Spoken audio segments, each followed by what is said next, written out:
15 years ago, you saved my life. I came to save yours. Korean mafia boss adopted a homeless girl. 15 years later, she walked into court and saved his empire. Her tiny, rain-soaked hand gripped the edge of a noodle cart that was not hers, and with a whisper sharp enough to cut through the downpour, she told the most feared man in Seoul to get lost. He did not get lost. He got curious. And curiosity, in his line of work, had a way of rearranging entire empires. Before we dive into this emotional story, make sure you like, share, and subscribe because you won't want to miss what happens next. A homeless girl was given a second chance by a powerful man, and 15 years later, she returned when he needed her most. Stay until the end. Han Tae-min had built his reputation on being unmoved. Men twice his size had wept in his office over considerably smaller things than an 8-year-old girl telling him to leave her alone. But there was something about the way she said it, teeth chattering, chin lifted like she still had leverage in a negotiation with a grown man in a $2,000 coat, that made him crouch down in the rain instead of walking away. That was the night everything changed. That was the night Naomi stopped being a rumor the city forgot and became the single most inconvenient, most beloved complication of Tae-min's entire criminal career. 15 years later, she stood outside a courthouse in a city that had learned to fear her father's name the way sailors fear a certain kind of silence before a storm, and she was about to walk through those doors and detonate everything. But we're getting ahead of ourselves. Back then, in the earliest days, his people did not understand it. Tae-min ran an organization that moved money through 3 continents and moved bodies, when necessary, through considerably fewer. He was not a man who kept things that could not be useful to him. And yet here he was, standing in his marble kitchen at 4 a.m, trying to figure out how a microwave worked because a small, furious child refused to eat anything that had not been, in her words, heated properly, not just vibed at.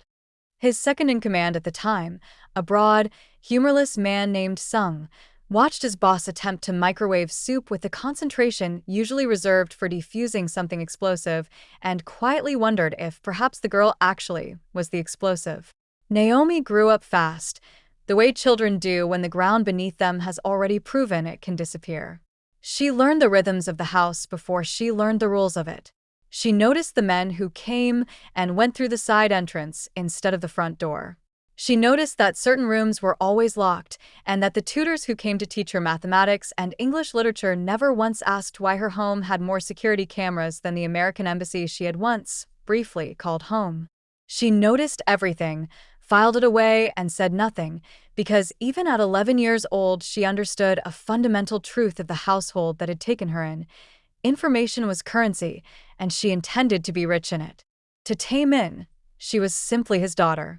He built a version of fatherhood entirely out of instinct and stubbornness, since nothing in his previous life had prepared him for parent-teacher conferences or the particular horror of a 13-year-old rolling her eyes at him in 4 different languages. He hired tutors. He hired a piano instructor who quit within a month, terrified less of Naomi and more of the 2 men who stood silently in the corner of the music room at all times. He built her a library. He told her, more than once, in the clipped, awkward way of a man used to saying tender things out loud, that nothing in this world would ever touch her.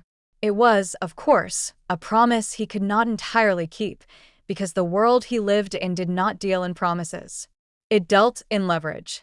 By the time Naomi was 23, she had grown into a woman who terrified people in courtrooms for entirely legal reasons, armed with a law degree, an unshakable memory for numbers, and a simmering, complicated love for the man who had raised her in secrets and silk suits. She had not forgiven him for the lies. She was not sure she ever fully would. But she had made a decision, quietly, 3 years earlier, that would now determine whether he spent the rest of his life a free man or a cautionary tale. Because on the other side of the city, a man named Jinwoo, Tae-min's most trusted advisor for over a decade, had just finished a very different kind of preparation. He straightened his tie in the courthouse restroom mirror, practiced his most sympathetic, most devastated expression, the one he planned to, or the moment his testimony sent his mentor away for the rest of his natural life, and smiled at his own reflection like a man who had already won. He had no idea a woman in a sharp blazer was 3 floors above him, holding a folder that would end him first. Jin-woo had rehearsed his testimony again and again. He practiced every word, every pause, every tearful expression, every change in his voice. He wanted to sound sincere. He wanted everyone in that courtroom to believe that he was a loyal man who had been forced to betray the person he once called family. For 10 years, Jin-woo had stood beside Taemin. He had attended his meetings. He had handled his business. He had listened to his secrets. But while Taemin trusted him, Jin-woo was secretly stealing from him. For years, he had been moving money through hidden accounts, changing records, and redirecting profits. Then one day, Jin-woo looked at his bank accounts and realized something. He had enough money to walk away. He no longer needed Taemin. He only needed to make sure Taemin could never come after him. To Jin-woo, betrayal was not evil. It was simply ambition with better timing. That morning, the courtroom filled quickly. Reporters crowded the gallery. Cameras flashed outside the courthouse as Taemin arrived. He wore an expensive black suit, his face completely unreadable. His tattooed hands were folded calmly in front of him. He looked like a man who had already decided that violence was not the answer. At least, not today. But beneath that calm expression was something different. For the first time in 15 years, Han Taemin was uncertain. He had built his empire by staying 3 steps ahead of everyone around him. But that morning, he wasn't even sure what the next step would be. The prosecution began its opening statement. Their case appeared overwhelming. There were shipping records, financial documents, bank transfers, contracts. Everything seemed to connect directly to Taemin. But there was one problem. Almost every piece of evidence had been carefully fabricated by Jin-woo. He had spent months creating false records and planting evidence. And he had done it patiently, because the best lies are often the ones buried beneath convincing paperwork. Then Jin-woo was called to the witness stand. He walked toward the stand slowly. His head was lowered. His face showed sadness. His voice trembled. He looked like a man carrying the weight of a terrible decision. Then he began to speak. I loved him like family. His voice cracked. That is why bringing this evidence forward broke my heart.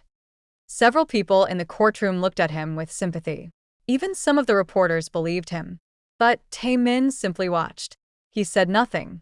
He knew Jin-woo, or at least he thought he did. And as Jin-woo continued his testimony, Taemin realized something painful. The man standing before him had spent 10 years learning exactly how to manipulate his trust. Jin-woo believed he had already won. He believed the evidence was perfect. He believed Taemin had nowhere left to turn. But Jin-woo didn't know about Naomi.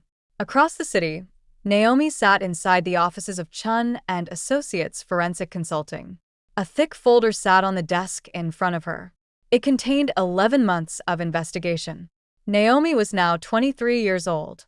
She had grown into an intelligent, confident black woman with dark brown skin, long flowing black wavy hair, expressive brown eyes, and an unmistakable determination. She had taken the job because she wanted to understand the world her father had spent years hiding from her. She wanted to understand the machinery behind his empire. But instead, she discovered something much bigger. She found Jin-woo's signature. It was hidden behind 17 layers of shell companies. Then she found another signature. This one belonged to someone far more powerful than Jin-woo. Naomi's phone suddenly vibrated. She looked at the screen. It was a message from her assistant inside the courthouse. Testimony has started. He is convincing. They believe him. Naomi slowly closed the folder. She stood. She straightened her black blazer. Then she looked at the evidence one final time. A small, confident smile appeared on her face. He should be convincing, she whispered. He has had 10 years of practice lying to people who trusted him. Naomi picked up the folder. Then she walked out of the office. She was heading toward the courthouse, toward Jin-woo, toward her father, and toward a courtroom full of people who had absolutely no idea what was about to happen. Because after 15 years of watching, learning, and preparing, Naomi was finally ready to speak. The courtroom doors did not creak. They should have, dramatically, the way doors do in the movies Naomi used to watch alone in her room as a teenager, volume low, door locked, pretending she was anywhere but a mansion full of secrets. Instead, they opened with a quiet efficiency of well-oiled hinges, which somehow made the moment even more unsettling, because nobody in that room expected the interruption at all. Jin-woo was mid-sentence, describing with theatrical sorrow how he had discovered the falsified manifests when the sound of heels on marble made him falter. He turned. Everyone turned. And there she was. Naomi walked down the center aisle like she owned the building, which, given how many of the surrounding properties her father's holding companies technically did own, was not entirely inaccurate. She was not on the witness list. She was not supposed to be here at all. That, as it turned out, was the entire point. The judge, unaccustomed to spontaneous courtroom entrances that were not immediately followed by security intervention, allowed a pause that stretched just long enough for Taemin to turn in his seat, disbelief cracking through 15 years of careful composure. His daughter. Here. Now. Of all the outcomes he had gamed out in his mind during sleepless nights in a holding cell, this had not been one of them. Your Honor, Naomi said, voice level, unhurried, the voice of a woman who had rehearsed calm the way other people rehearse panic. My name is Naomi Han. I believe the court will want to hear what I have before Mr. Jin-woo finishes his story. A ripple went through the gallery. Reporters, sensing blood in water, leaned forward as one organism. The prosecution objected, naturally, with the wounded outrage of a magician whose card trick had just been interrupted by someone holding the actual deck. The judge, however, and this was the detail that would make headlines by evening, allowed it, on the grounds that new evidence in an active proceeding deserved at minimum a hearing, a phrase that would later be quoted in at least 4 editorials about judicial transparency, none of which mentioned how badly she wanted to know what was in that folder herself. Naomi opened it. For the past 3 years, she said, I've worked inside Chun Associates, a forensic accounting firm that, as it turns out, has quietly assisted in laundering falsified financial records for several clients. I did not take this job to protect my father. I took it because he spent my entire childhood keeping me sealed away from his world, and I decided, eventually, that if he wasn't going to let me in the front door, I'd simply find my own way to the basement. A few nervous laughs rippled through the gallery, the kind of laughter that happens when a room realizes it is watching something it was never supposed to see. What I found, she continued, was that the shipping manifests entered into evidence this morning were altered 11 months ago, not 15 years ago, as claimed. I found the software logs. I found the metadata. And I found something the prosecution's star witness conveniently left out of his very moving testimony. She held up a single page. His signature, Your Honor, right here, authorizing the falsification. Not my father's. Jin-woo's practiced grief evaporated so fast it left visible residue. He opened his mouth to object, to redirect, to do anything, but Naomi was not finished, and this is, dear viewer, the part of the story worth pausing on. How many people in your own life have smiled at you for years while quietly rewriting the story behind your back? If you have ever trusted someone who turned out to be counting your weaknesses instead of your friendship, you already understand exactly what this courtroom was about to feel. There's more, Naomi said, and something in her tone made even the court reporter's fingers hesitate over the keys. Because Mr. Jin-woo did not do this alone. He had help. Someone with the authority to make sure this case landed on this docket, in front of this judge, during this particular election cycle. The gallery went utterly silent, the specific silence of a room collectively realizing it has stumbled into something far larger than the story it came for. Taemin stared at his daughter, the frightened, furious 8-year-old he had once wrapped in his coat now standing in a courtroom, methodically dismantling the men who had tried to destroy him, and for the first time in 15 years, he did not know whether to feel proud or terrified. As it turned out, in the next 60 seconds, he was about to have very good reason for both. Naomi let the silence stretch exactly as long as she needed it to, a skill she had learned not from law school but from years of watching her father conduct meetings where the most dangerous thing in the room was often the pause before someone spoke. "The name on the authorization beneath Mr. Jinwoo's signature," she said, "belongs to Senator Robert Ellison." The reaction was immediate and total. Reporters who had been quietly texting editors suddenly stood up entirely, phones raised, as if the courtroom had transformed into a concert, and this was the encore nobody had been promised. The judge's gavel came down twice, sharp cracks that did almost nothing to restore order, because you cannot unring a bell shaped like a sitting senator's name. Ellison, it turned out, had spent the better part of 3 years quietly using Taemin's organization as both a scapegoat and a source of income, funneling laundered funds through the same shell companies Jinwoo had been managing, then positioning himself as the tough-on-crime candidate who would finally bring down the ice dragon of Gangnam just in time for a very convenient election season. Nothing wins votes quite like theater, especially when you have arranged the play yourself. Jinwoo's face had gone the color of old newspaper. He looked at Naomi the way a man looks at a bomb he thought he had defused years ago, only to discover it had been quietly ticking the entire time, patient, precise, waiting for the exact moment it would do the most damage. "This is absurd," he managed, though his voice had lost the practiced tremor of grief and gained the much less convincing tremor of panic. "She is his daughter. Of course, she would say anything to protect him." "I am his daughter," Naomi agreed evenly. "Which is exactly why I know the difference between protecting him and telling the truth. I am not asking anyone in this room to trust my loyalty. I am asking them to trust the metadata, the bank transfers, and the timestamps, none of which have ever once pretended to feel affection for anybody." It was, Taemin thought, watching her from the defendant's table, the single most devastating sentence he had ever heard spoken in a courtroom, and he had spent 15 years surrounded by lawyers.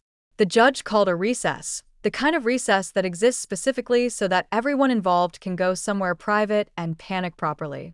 Reporters flooded the hallway outside, already drafting headlines that would not survive the evening news cycle without 3 separate revisions. Somewhere in the chaos, a junior prosecutor was overheard whispering into his phone that this was, and he used these exact words, going to be a whole thing. In a side room reserved for the defense, Taemin finally faced his daughter alone for the first time since her arrival. "You should have told me," he said, and there was something almost wounded in it, a rare crack in 15 years of carefully maintained control. "You never told me anything," Naomi said. "Not the truth about what you did. Not the truth about the men who came through the side door. Not even the truth about why we had bodyguards disguised as piano teachers. You spent my whole childhood deciding what I was allowed to know about you. I decided, eventually, that I would find out on my own terms." Taemin opened his mouth, then closed it. There was nothing to say to that which would not sound, to his own ears, like an excuse. "I did not do this for you," Naomi added quietly, and this was the part that would echo in him long after the trial ended. "I did it because somewhere in the middle of researching Ellison and Jinwoo and every dirty deal you tried to shield me from, I finally understood something you never managed to teach me directly. Family is not something you protect by locking people out of it. It is something you choose to fight for, even when the person you are fighting for made that fight necessary in the first place." Outside, cameras rolled, senators panicked, and Jinwoo quietly began searching his phone for flights to any country without a functioning extradition treaty. But in that small side room, something far quieter than a scandal was happening, a father finally understanding that the daughter he raised had grown into someone who no longer needed his protection because she had already learned, on her own, exactly how to protect herself and, as it turned out, him too. Recess ended the way most storms do, with the sky looking deceptively calm right before it opens up entirely. The prosecution's lead attorney, a man named Whitfield who had built his entire career on the assumption that Taemin's guilt was simply a formality waiting to be stamped, stood to address the new evidence with all the confidence of someone who had not yet realized his own case had quietly caught fire behind him. He argued, reasonably enough on paper, that Naomi's testimony, however compelling, was circumstantial and that a signature alone did not prove Senator Ellison had ordered anything. It was, unfortunately for Whitfield, the exact opening Naomi had spent 3 years preparing for. "Your Honor," she said, "I anticipated this objection, which is why I am not relying on the signature alone." She produced a second folder, thinner but considerably more explosive, and from it pulled a transcript. These are recorded conversations between Mr. Jinwoo and a phone number registered to Senator Ellison's chief of staff, obtained legally through the firm's own compliance monitoring system, the very system installed to protect clients from exactly this kind of internal fraud. Ironic, given how it was used. She read a portion aloud, her voice flat and clinical, stripping every ounce of drama from words that did not need any help sounding damning. In it, Ellison's chief of staff discussed timing the case to land 3 weeks before the election, ensuring maximum media coverage, and Jinwoo, in his own recorded voice, confirmed the falsified manifests would be, in his words, ready and untraceable. Untraceable turned out to be a considerably more optimistic word than the situation deserved. The courtroom, which had already spent the morning collectively forgetting how to breathe normally, now produced an audible collective gasp, the kind usually reserved for reality television finales rather than federal proceedings. Whitfield sat down slowly, the posture of a man recalculating an entire career trajectory in real time. Here is something worth sitting with for a moment, something the story has been circling since the very beginning. How often does the loudest voice demanding accountability turn out to be the one with the most to hide? Ellison had spent months on television calling for tougher sentencing, tougher enforcement, a tougher stance against organized crime, all while quietly profiting from the very organization he claimed to be dismantling. If that kind of hypocrisy makes your blood boil even a little, you already know exactly which side of the story you are standing on, and honestly, only people actively rooting for corrupt senators would disagree. By the time court adjourned for the day, Ellison's office had already issued a statement, the kind of statement written by lawyers who understand that the words "no comment" tend to look worse on camera than almost anything else. So instead they produced several paragraphs that said, essentially, nothing, at considerable length. Outside the courthouse, reporters swarmed Naomi the moment she stepped onto the marble steps, shouting questions about her relationship with Taemin, about how long she had known, about whether she considered herself a hero or a traitor to her own father.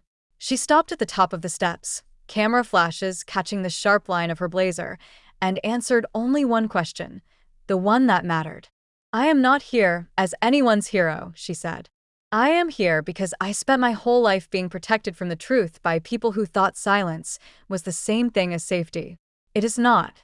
And I would rather stand in a courtroom and tell the truth about the people who hurt my family than spend one more year pretending I did not already know exactly who they were."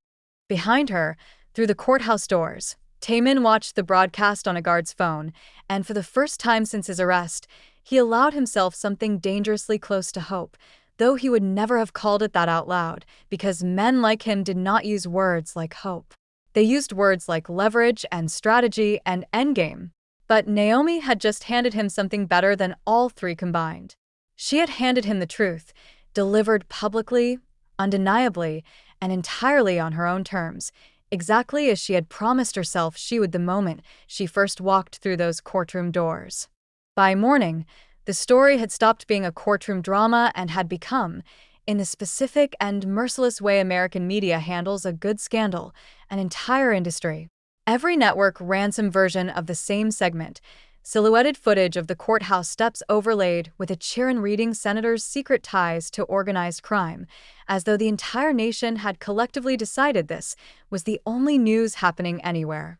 Ellison's approval numbers, according to one pollster interviewed breathlessly on cable news, had dropped so quickly it was, in the pollster's own words, statistically unusual, a phrase that is journalist, for we have genuinely never seen anything like this.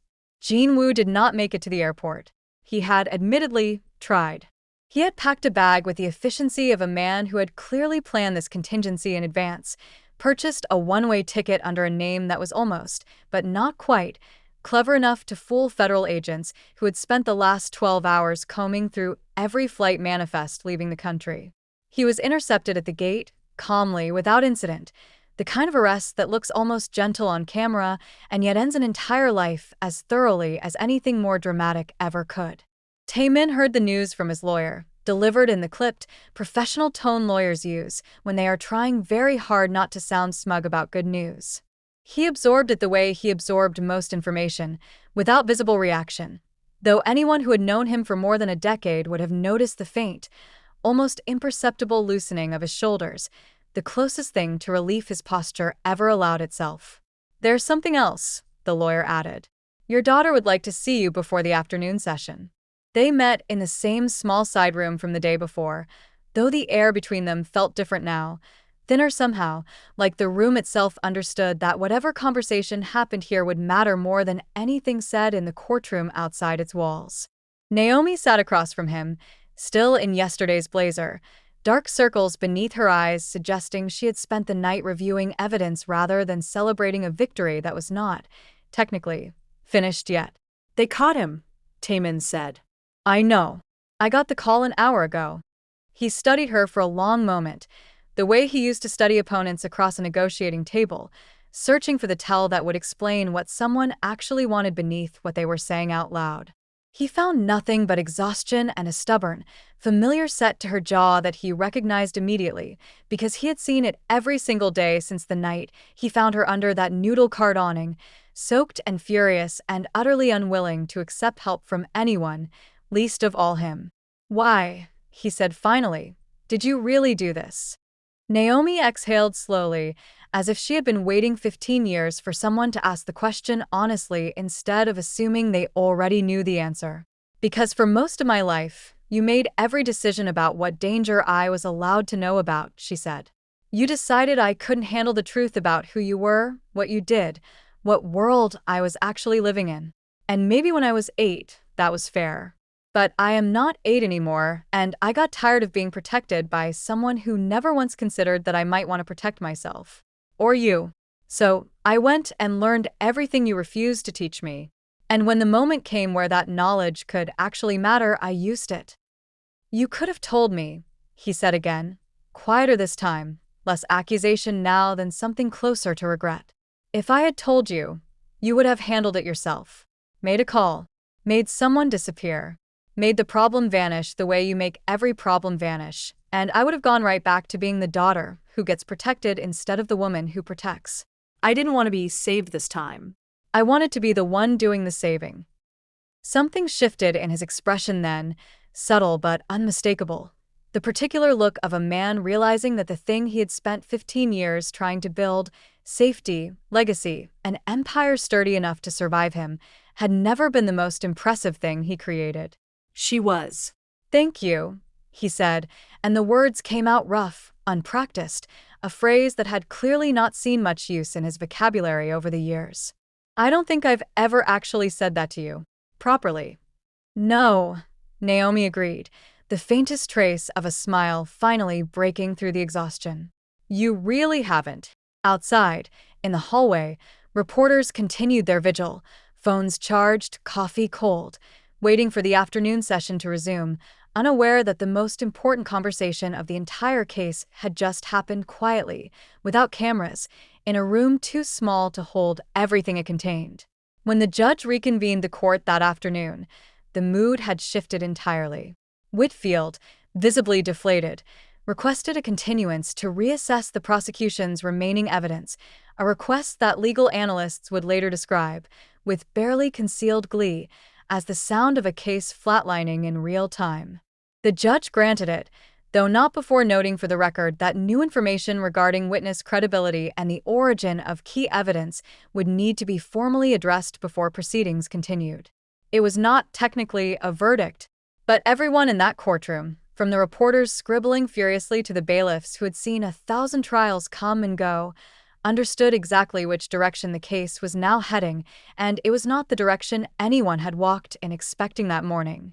Taemin looked once more toward the gallery, toward his daughter sitting in the front row now instead of standing at the center of the room, and for the first time in 15 years of building an empire out of fear, leverage, and carefully guarded secrets, he understood that the only thing he had ever built that truly mattered had never needed his protection at all. She had simply needed him to finally get out of her way. 3 weeks later, the courtroom that had once felt like a battlefield now felt almost anticlimactic in its quiet, the way a storm's aftermath always seems too calm compared to the noise that came before it. The continuance Whitfield had requested had not saved his case so much as delayed its collapse, giving federal investigators enough time to unravel the entire scheme Ellison and Jean Woo had built, thread by thread, until there was nothing left holding it together but a senator's increasingly desperate press releases and a defense attorney who had stopped returning most reporters' calls entirely. The final hearing lasted less than 2 hours. The judge, reading from a prepared statement in the particular monotone judges reserve for moments they know will be quoted extensively on the evening news, dismissed the charges against Han Tae-min, citing fabricated evidence, a compromised witness now facing his own federal indictment, and what she called, with visible distaste, an extraordinary abuse of judicial process by a sitting elected official. Somewhere in Washington, a press secretary was already drafting a resignation statement that would not, in the end, be enough to save the career it was written to protect. Tae-min did not smile when the gavel came down. Men who have spent their lives controlling their expressions do not simply forget the habit because good news finally arrived. But something in his posture changed, a weight visibly lifting from shoulders that had carried it for so long he had almost forgotten what it felt like to stand without it. Outside the courthouse, the crowd had grown even larger than the day Naomi first walked in, cameras stacked 3 deep along the marble steps, reporters shouting overlapping questions that blurred into a single wall of noise. Tae-min walked through it the way he walked through everything, composed, unreadable, a man who had spent 15 years being feared and had no particular interest in being loved by strangers with microphones. But he stopped at the bottom of the steps, and instead of heading for the waiting car, he turned back. Naomi was still near the entrance, quietly declining interview requests with the practiced patience of a woman who understood that the story the cameras wanted was not the one she was interested in telling. She looked up as her father approached, and for a moment neither of them said anything at all, the silence between them saying considerably more than either of them had managed with words over the past 15 years combined. "I owe you my life," Tae-min said finally, quiet enough that the nearest reporters, straining to hear, caught only fragments. "Not the empire. Not the business. My actual life. There is no version of the last 3 weeks where I walk out of that building a free man without you." "You didn't just owe me that," Naomi said. "You owed me the truth a long time before this. You still do, actually. All of it. Every side door, every locked room, every bodyguard you called a piano teacher." He almost laughed, an unfamiliar sound from a man who rarely allowed himself one. "That obvious. I was 11. Give me some credit." There was a pause, comfortable this time instead of strained, the kind that exists between people who have finally stopped performing for each other. "All right," he said. "All of it. Everything. Whatever you want to know, whenever you want to know it. No more locked rooms." "Good," Naomi said. "Because I am not interested in being protected from you anymore. I want to actually know the man who raised me, whoever that turns out to be." It was, in its own quiet way, the closest thing to a happy ending either of them had ever allowed themselves to imagine, not the fairy tale kind, not the kind where 15 years of secrets simply dissolve into sunlight and applause, but the harder, more honest kind, built on the understanding that love and truth are not opposites, no matter how badly some families convince themselves otherwise. In the weeks that followed, the fallout continued exactly as satisfyingly as anyone watching the case could have hoped. Ellison resigned before the ethics committee could vote on formal charges, though resignation, as it turned out, did very little to slow the federal investigation already gathering momentum around him. Jean Woo, facing considerably more legal exposure than the modest fraud charges he had once assumed would be his worst-case scenario, began cooperating with investigators almost immediately, offering names, dates, and transactions in exchange for a sentence that would not, quite literally, follow him into old age. Loyalty, it turned out, really was just ambition with better timing, and his had finally, spectacularly run out. Tae-min, for his part, did something nobody in his organization expected, least of all Sung, who had spent 15 years watching his boss build an empire on secrecy. He began, slowly and with visible discomfort, restructuring parts of the business into something considerably more legitimate, not out of some sudden moral awakening, but because his daughter had looked him directly in the eyes and told him she refused to spend the rest of her career defending a father who kept giving prosecutors new reasons to try. It was not a perfect transformation. Men who have spent decades building empires out of fear do not simply become entirely different people because a court case ended in their favor. But it was undeniably a beginning and beginnings, as Naomi had learned over 3 long years of quiet, patient research, were often worth considerably more than perfect endings. Months later, on a quieter evening than either of them had experienced in years, Naomi found her father in his study. No security cameras blinking in the corners this time, no locked drawers, no side doors. Just an old man who looked, for the first time she could remember, genuinely at peace. "You saved my empire," he said, without looking up from the papers in front of him. "No," Naomi corrected, settling into the chair across from him, the same chair she had sat in as a furious, frightened little girl who did not yet trust anyone in this enormous, unfamiliar house. "I saved you. The empire was never the part worth saving."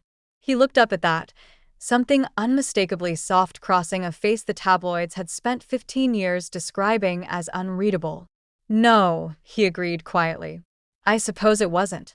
Outside, Seoul carried on the way it always did, loud and glittering and entirely unaware of the quiet reconciliation happening behind one particular set of walls, where a man who once found a homeless child in the rain finally understood that the greatest thing he had ever built was never the empire at all. It was her. It had always been her. And 15 years later, on the night she walked into that courtroom, she had simply come to remind him,